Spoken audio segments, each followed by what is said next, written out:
Um pedaço de cobre de 20 gramas, então a primeira informação aí é a massa do cobre.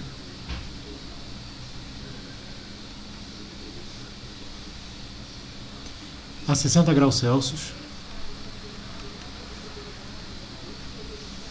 É colocado dentro de um calorímetro que contém uma massa de 10 gramas de água.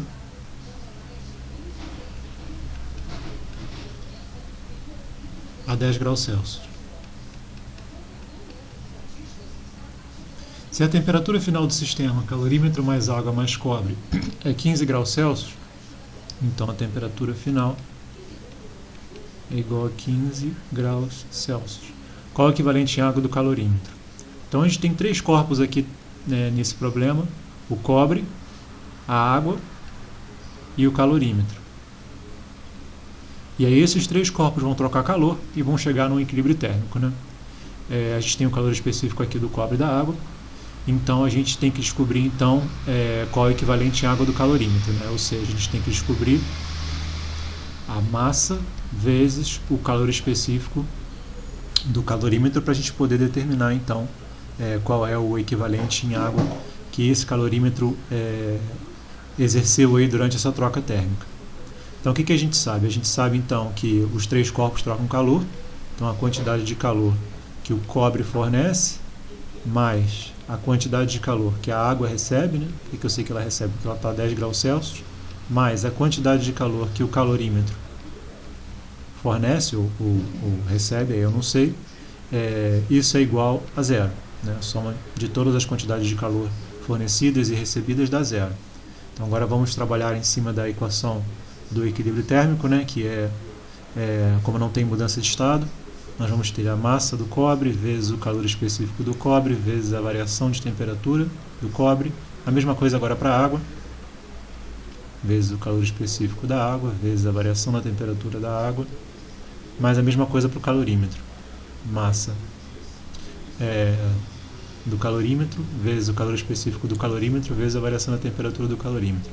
Como a gente quer descobrir o equivalente em água do calorímetro, eu acho que vale a pena de tentar calcular quanto de calor que o calorímetro recebeu ou perdeu, né? Então vamos deixar essa quantidade de calor aqui, ó, como uma incógnita do problema do calorímetro. Tudo isso é igual a zero. Então vamos substituir os dados que eu tenho no problema. A massa do cobre é 20 gramas. Aqui eu posso trabalhar em gramas porque aqui o calor específico está em gramas também. Vezes 0,42 vezes a variação da temperatura. Ela foi de 60 para 15, né? Então ele perdeu, né, energia. Então de 15 para 60 é 45, né? Então menos 45.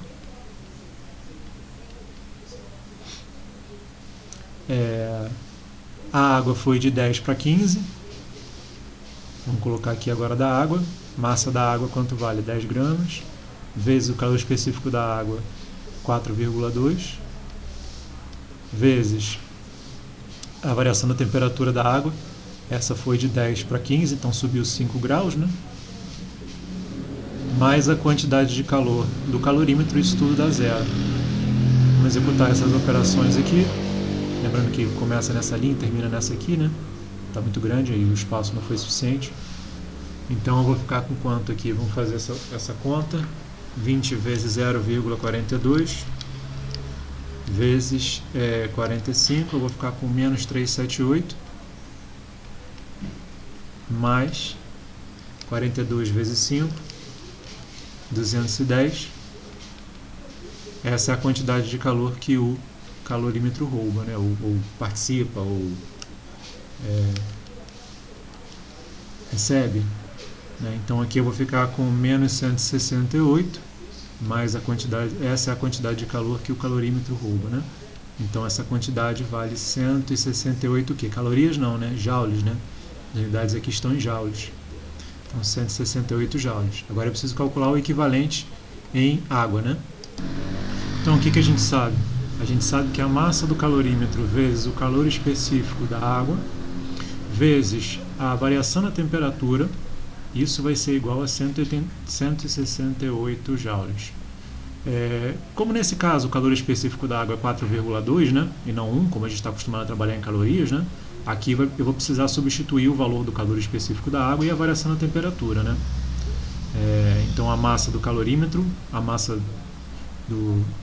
que representa o calorímetro, né, vai ser 4 vezes 4,2 vezes a variação da temperatura. Nós temos aqui então o calorímetro em equilíbrio térmico com a água, né, no começo do problema. Tá? A água está em contato com o calorímetro, então é suposto que eles estejam em equilíbrio térmico, e então vai variar de 10 até 15, né? Ou seja, 5 graus, e tudo isso aí é igual a 168. Lembrando que a gente está trabalhando em joules, né? Por isso que eu estou fazendo esse passo a mais, né? Então aqui eu tenho 21, 168, então a massa representativa do calorímetro em água, né, o equivalente em água, é 168 sobre 21, que dá 8 gramas. Beleza? Então é como se o calorímetro representasse uma quantidade de 8 gramas de água. Esse é o equivalente em água do calorímetro. Beleza? Dúvida nos comentários, pessoal. Abraço e até a próxima.